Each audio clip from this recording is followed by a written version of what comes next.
বিসমিল্লাহির রহমানির রহিম। আসসালামু আলাইকুম ওয়া রাহমাতুল্লাহ। প্রিয় শিক্ষার্থীরা, ওয়েলকাম টু মুমিনুরস টিচিং হোম। প্রিয় শিক্ষার্থীরা, এই ভিডিওটির মাধ্যমে তোমাদের নবম শ্রেণীর বিজ্ঞান বইয়ের অষ্টম অধ্যায় অর্থাৎ জিনতত্ত্ব ও বংশগতিবিদ্যা এই অধ্যায়ের 8.4 জিনতত্ত্ব বংশগতিবিদ্যার সম্পর্কে আলোচনা করা হবে। আমাদের অনেক ক্ষেত্রে যখন প্রশ্ন আসে, প্রশ্নে এই ধরনের প্রশ্ন বেশি আসে, তাই এই বিষয়টি তোমাদের জানার জন্য অতি গুরুত্বপূর্ণ। হয়তোবা বারবার পড়া লাগবে না, একবার যদি গুরুত্বের সাথে ভিডিওটি শোনো তাও তোমাদের অনেক উপকারে আসবে। বাড়তি কথা না বাড়িয়ে চলে যাচ্ছি মূল ভিডিওর আলোচনায়।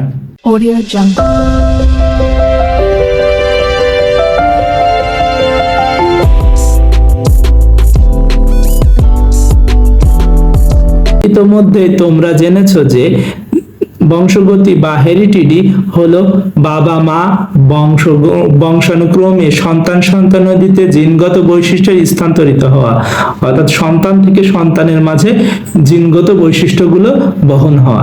এর ফলে বাবা মায়ের সঙ্গে সন্তানের অনেক মিল খুঁজে পাওয়া যায়। অর্থাৎ আমরা যেটা বলি, বাংলায় প্রবাদ আছে, ঘুমিয়ে আছে শিশুর পিতা সব শিশুরই অন্তরে, এবং বলে না মা ভালো যার সা ভালো তার, এমন বৈশিষ্ট্যগুলো আমরা পেয়ে থাকি। জীববিজ্ঞানের জিনগত শাখায় বংশগতি সম্পর্কিত নানাবিধ বিষয়াদির বিজ্ঞান ভিত্তিক আলোচনা করা হয়। বিজ্ঞানী উইলিয়াম বেটসন 1906 সালে প্রথম জেনেটিক শব্দটি ব্যবহার করেন, যা গ্রিক শব্দ জিনিও থেকে উদ্ভব, যার ইংরেজি অর্থ টু গিভ বার্থ, অর্থাৎ জন্মের জন্য দান বা জন্মদান।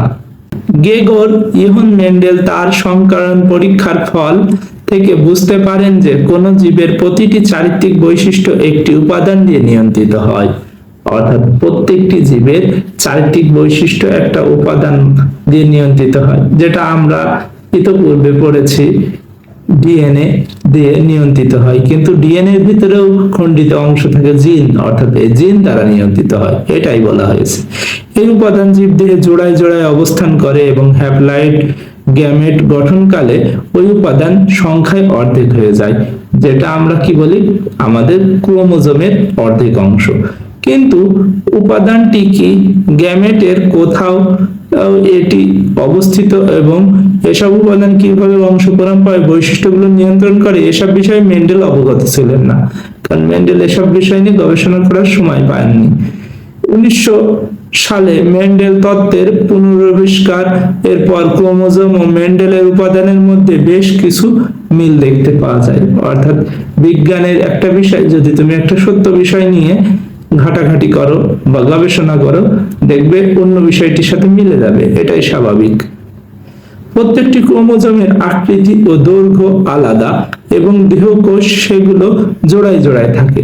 আমরা জানি দেহকোষগুলো 2n সংখ্যক হয়, অর্থাৎ কি জোড়ায় আকারে থাকে, আর জননকোষগুলো n সংখ্যক হয়। এই জননকোষগুলোকে বলা হয় গ্যামেট, অর্থাৎ স্ত্রী গ্যামেট পুরুষ গ্যামেট, এবং দেহকোষগুলোকে বলা হয় ডিপ্লয়েড কোষ, অর্থাৎ এগুলো 2n আকারে থাকে, অর্থাৎ জোড়ায় জোড়ায় থাকে। জোড়ায় একটি পিতার কাছ থেকে অপরটি মায়ের কাছ থেকে পাওয়া। মানুষের বেলায় দেহকোষের 46টি ক্রোমোজোমে 23টি আসে পিতার কাছ থেকে, বাকি 23টি মাতার কাছ থেকে। শুধু শুক্রাণু ও ডিম্বাণুর মধ্যে 46টি বা 23 জোড়ার পরিবর্তে 23টি ক্রোমোজোম থাকে। এই দুটি কোষের মিলনে 46টি ক্রোমোজোম নিয়ে জাইগোট কোষের সৃষ্টি হয়, যেটি কোষ বিভাজনের মাধ্যমে ধীরে ধীরে পূর্ণাঙ্গ জীবে পরিণত হয়।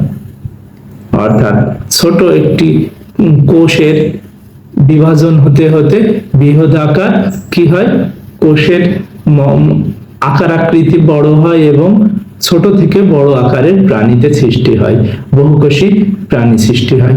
এতটুকুই আলোচনা ছিল তোমাদের এই ভিডিওতে। পরবর্তী ভিডিওয়ে আমরা এই অধ্যায়ের এই অংশটুকুর 8.4 এর বাকি অংশটুকু আলোচনা করব।